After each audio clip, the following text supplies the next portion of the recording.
नमस्ते दोस्तों। D Kumar education platform में आपका स्वागत है।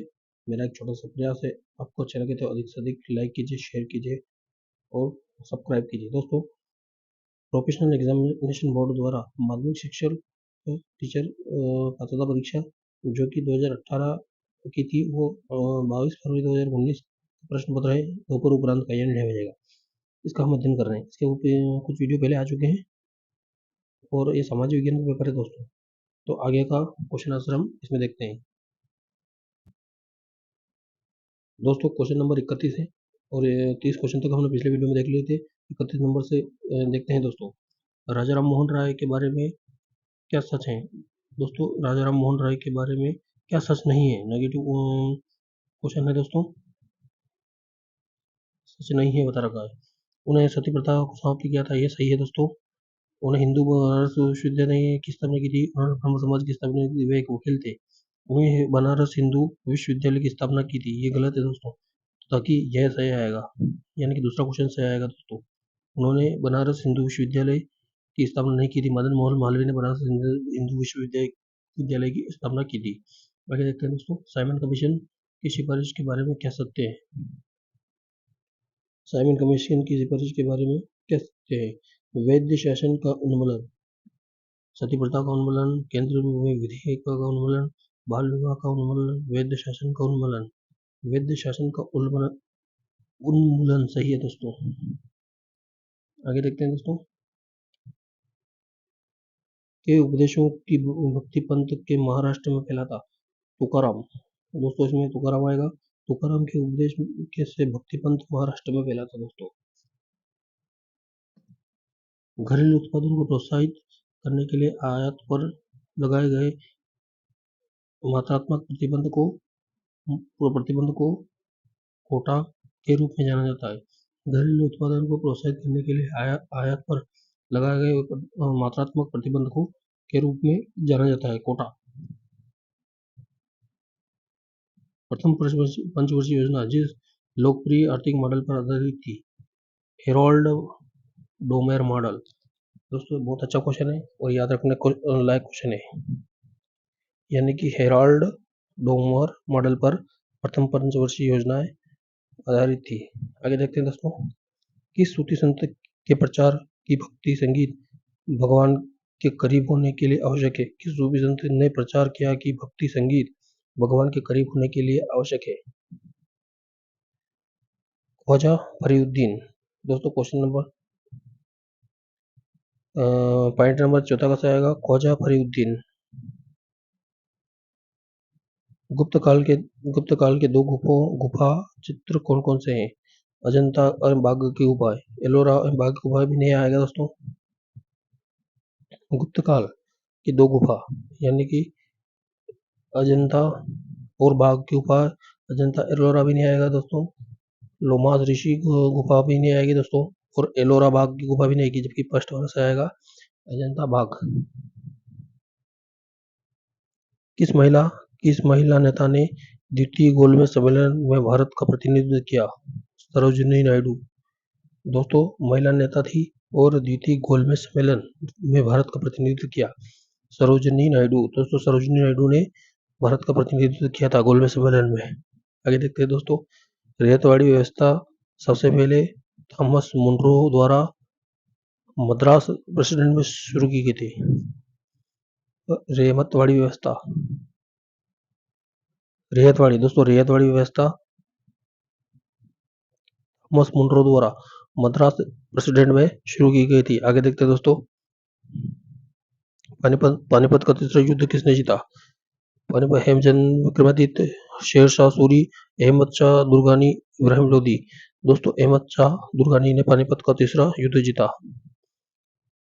तुलु राजवंश के स्थापक कौन थे? तुलवा नरसनायका। दोस्तों, जैसे कि नाम से ही जाहिर है, तुलु राजवंश के स्थापक कौन थे? तो तुलवा नरसनायका। आगे देखते हैं दोस्तों, 42 नंबर का क्वेश्चन है, कौन बाबर के समय में प्रमुख साहित्यकार नहीं था? खुसरो, मुल्ला साहब, शेख जैनुद्दीन, खान दामिर। खुसरो बाबर के समय यानी कि साहित्यकार नहीं था, ये बाकी मुल्ला साहब भी बाबर के समय साहित्यकार थे। शेख जैनुद्दीन भी साहित्यकार थे और ख्वान दामिर भी बाबर के साम्राज्य के समय साहित्यकार थे। आगे देखते हैं दोस्तों। मौर्य सम्राट बिंदुसार के शासनकाल के दौरान कौन सा वैचारिक दर्शन फला फूला? आजीविकास, यानी कि आजीविकास वैचारिक दर्शन फला फूला मौर्य सम्राट बिंदुसार के समय। थोड़ा लेंथी क्वेश्चन है दोस्तों, देखते हैं। अल्बानिया, बेरिस्किया, Herzegovina, Bulgaria, Croatia, Greece, Macedonia आदि को बाल्कन देशों के रूप में जाना जाता है। बाल्कन शब्द निम्नलिखित भूप्राकृतिक में से किस से लिया गया है? दोस्तों अब यहाँ पे दो क्वेश्चन बनते हैं, जैसे अल्बानिया, ब्रोसिया, Herzegovina, Bulgaria, Croatia, Greece, Macedonia, ये सब बाल्कन देशों के रूप में जाना जाता है। ये सब बाल्कन देशों के रूप में जाना जाता है, ये याद रखना, एक पॉइंट तो बन गया दोस्तों। और बाल्कन देशों के रूप में जाना जाता है, लेकिन बाल्कन शब्द भू आकृतियों में से किससे लिया गया है? एक झील से, एक समुद्र से, एक पर्वत से, एक नदी से। एक पर्वत से लिया गया दोस्तों, ये तीसरे वाला सही आएगा इसमें। आगे देखते हैं दोस्तों। निम्नलिखित में से कौन सा गंतव्य स्थान पर प्रवासन के लिए एक पुल फैक्टर खींचने का कारक है? शांति और स्थिरता,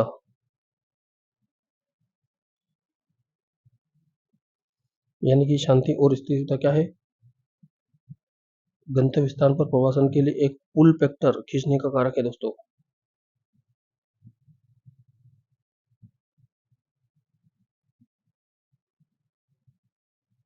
शांति और स्थिरता से आएगा इसमें। सामाजिक विज्ञान के प्राकृतिक और सर्वोत्तम तरीके हैं को दर्शाया गया है। एक प्राकृतिक विषय के रूप में, एक स्वतंत्र विषय के रूप में, एक निर्भर विषय के रूप में, एक सह संबंध विषय के रूप में, एक एकीकृत विषय के रूप में। सामाजिक विज्ञान की प्रकृति को सर्वोत्तम तरीके से एक एकीकृत विषय के रूप में दर्शाया गया है दोस्तों। आगे देखते हैं दोस्तों। दैनिक दैनिक प्रदर्शन का निरीक्षण करना और विश्वविद्यालय के स्वयं की शिक्षा को प्रकट करने के लिए प्रोत्साहित करना, यह उद्देश्य है। दैनिक प्रदर्शन का निरीक्षण करना, विश्वविद्यालय को स्वयं की शिक्षा को प्रकट करना के लिए प्रोत्साहित है दोस्तों। पोर्टफोलियो क्या है दोस्तों? पोर्टफोलियो का आकलन। आगे देखते हैं दोस्तों। अवसादी चट्टानें कायांतरित चट्टानों में से निम्नलिखित में से किस प्रक्रिया के कारण परिवर्तित हो जाती है? दफन, ताप और दाब।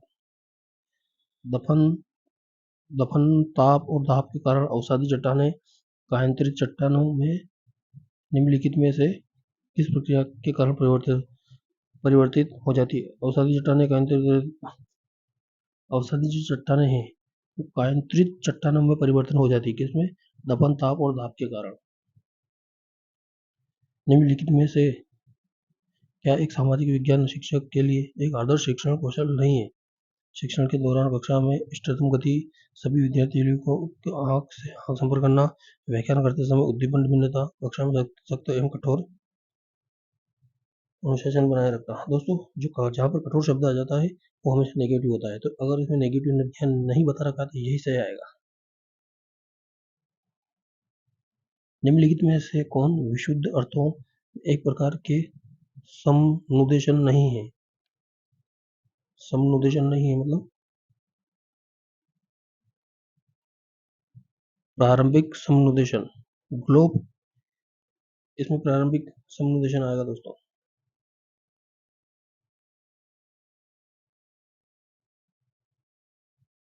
ग्लोब इसका एक स्पष्ट उदाहरण है। प्रोजेक्ट साधन का, ऑडियो विजुअल का, ग्राफिक्स का, 3D का।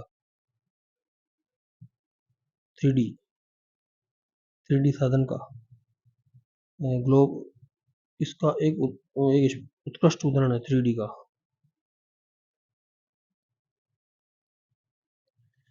संविधान का कौन सा अनुच्छेद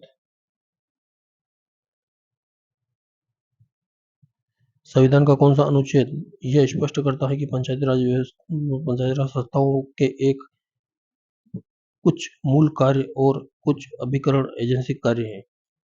दोस्तों 243 जी, ये है 244 जी अनुच्छेद है। संविधान ये अनुच्छेद ये स्पष्ट करता है कि पंचायती राज संस्थाओं में कुछ मूल कार्य और कुछ अभिकरण यानी एजेंसी कार्य हैं। निम्नलिखित में से किस परियोजना पद्धति के विकास को प्रभावित करता है? सुकरा, डानोजी, पेस्तालोस्की, कोमिनिस, डॉनजीवी। दोस्तों यानी कि डॉनजीवी क्या करता है? डॉनजीवी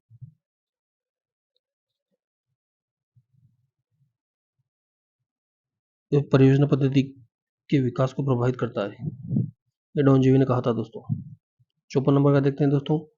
1991 की नई आर्थिक नीति के क्रियान्वयन के दौरान प्रत्यक्ष विदेशी निवेश बढ़ा था। कितना बढ़ा था दोस्तों? 40% से 51% हो गया था। दोस्तों ये इकोनॉमिक्स का क्वेश्चन है। 40% से 51% कब हो गया था? 1991 की नई आर्थिक नीति के क्रियान्वयन के दौरान प्रत्यक्ष विदेशी निवेश बढ़ा गया था।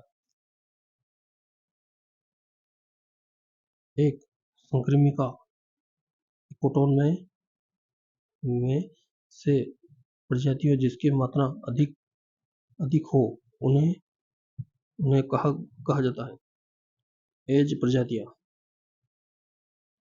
क्या कहा जाता है? एज प्रजातियां। दोस्तों एक संक्रामिका इकोटोन में वे प्रजातियां जिनकी मात्रा अधिक हो उन्हें क्या कहा जाता है? एज प्रजातियां। 56 का देखते हैं दोस्तों। निम्नलिखित में से कौन सा एक अवशेष की धीमी अधोगामी गति है? क्रीप।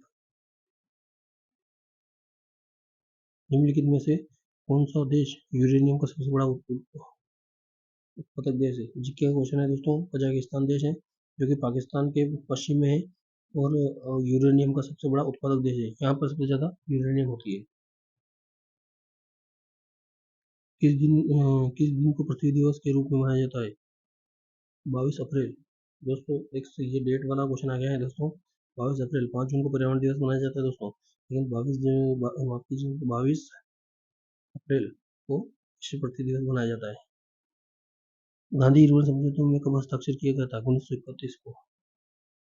गांधी इरविन समझौते में कब हस्ताक्षर किया गया था? 1931 को। दोस्तों 60वां क्वेश्चन है प्रति व्यक्ति आय।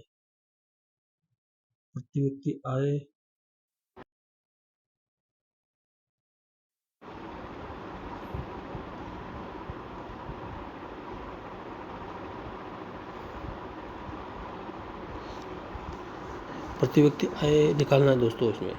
तो इसमें आय एवं रोजगार, राष्ट्रीय आय एवं जनसंख्या, कर योग्य पद्धति, जनसंख्या राष्ट्रीय आय। दोस्तों मेरे दूसरा नंबर का उसमें क्वेश्चन से आएगा दोस्तों, राष्ट्रीय आय एवं जनसंख्या, क्योंकि राष्ट्रीय आय एवं जनसंख्या ये वाला से आएगा। राष्ट्रीय आय में जैसे कुल जनसंख्या का भाग जिस देश की राष्ट्रीय आय हो उसमें उस देश की जनसंख्या का भाग देते हैं तो प्रति व्यक्ति आय निकल जाती है। इस तरह एक ये एंड हुआ दोस्तों इस पेपर का। मेरा छोटा सा प्रयास था दोस्तों। आपको कैसा लग रहा है कमेंट्स में बताइएगा, क्योंकि आपने बड़े बड़े यूट्यूबर को तो देखा ही होगा, लेकिन मेरा एक छोटा सा प्रयास है। आपको अच्छा लगे तो अधिक से अधिक लाइक कीजिए, शेयर कीजिए और सब्सक्राइब कीजिए दोस्तों। भगवान आपको खुश रखे।